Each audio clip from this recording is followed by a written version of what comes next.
Hi everyone, it's James here from Production Expert, and today you find me in my happy place behind my drums.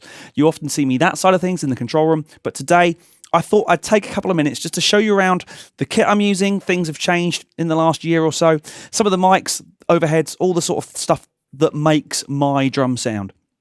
It's going to get quite drum nerdy for a moment or three, hope you don't mind. But I've also been setting up for a couple of days of location recording, making sure the rig works and just everything's happy. And a few things have changed there as well. So I thought I'd take the opportunity to show you around that side of things as well. The sort of gear I'm using when I'm out recording on location. So let's start with drums because they're fun and I love them very much. This is my new kit. I've had it for about a year. This is a Sona SQ2 drum kit in birch with outer and inner plies of Macassar ebony. Ooh. It's very pretty, but it sounds absolutely incredible. The kick and the toms sound just epic.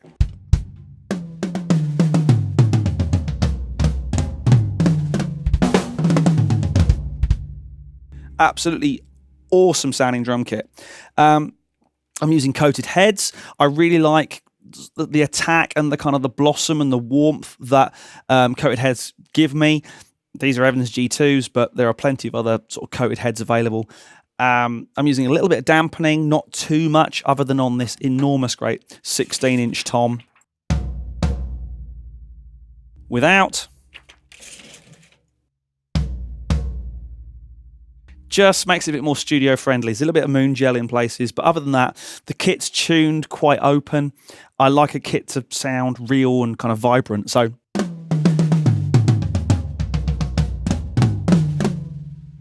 just even that little 8 sounds absolutely epic. Yes, I know it's 8, 10, 12, 14, 16, 22.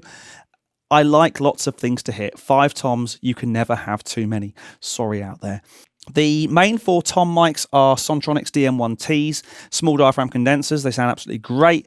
Lots of lovely sort of punch and attack, but that doesn't get in the way of tone, if you know what I mean.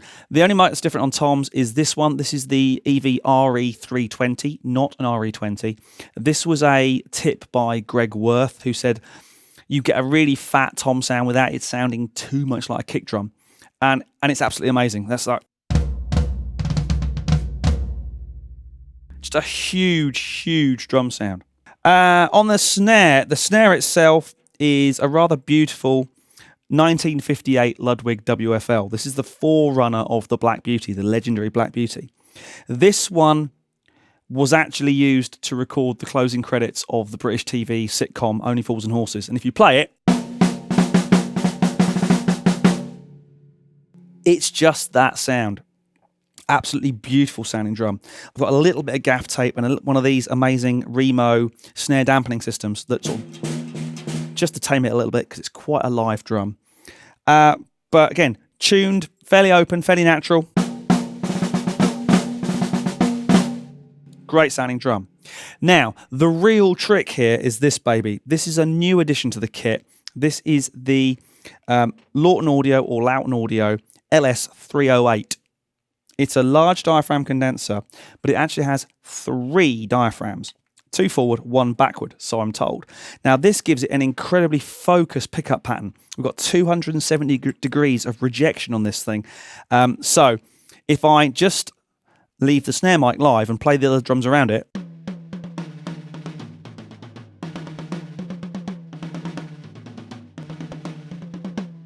and the hi-hat,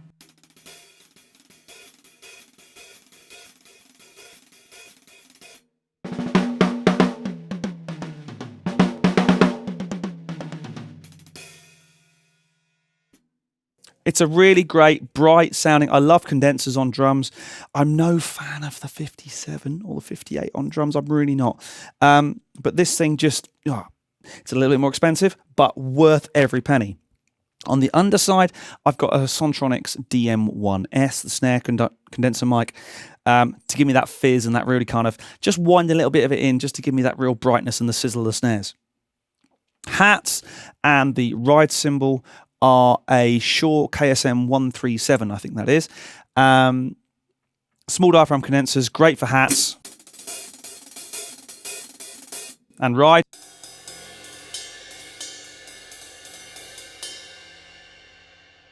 Plenty of attack. It's a bright sound. It's really, really nice. Now, overheads is somewhere where I've been experimenting a lot in recent years. And at the moment, I'm using these new Lewitt LCT 140 Airs. They are not the most expensive microphone you can buy, but they sound absolutely incredible. There's a little switch on there just to give them a bit more sheen, a bit more air, and they sound great. They sound absolutely fantastic, even as just the kit mics on their own.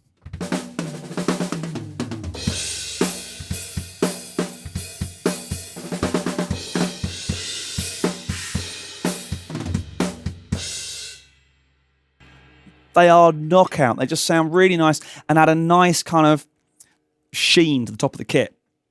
Finally, the kick drum. I have 3 mics on the kick drum. On the inside, a Shure Beta 91, I think it is, but 91. On the outside, I have the Sontronics DM1B, which is a nice big fat condenser mic, end-fire condenser. And I've also got the Low Freak sub kick mic, if you like. It's one of the kind of reverse speaker things. Really, really cool. And that whole kind of combination gives me this lovely...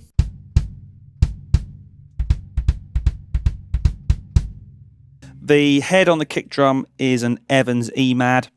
I haven't gone too EMAD with the dampening, but I've got one of those amazing kind of boomerang pillows, thanks to my buddy Dax Linier for giving me the heads up on that one. It's not killing the drum, but I get a nice big fat kind of whoomp, which is exactly what you want from a kick drum. The whole lot together sounds something like this.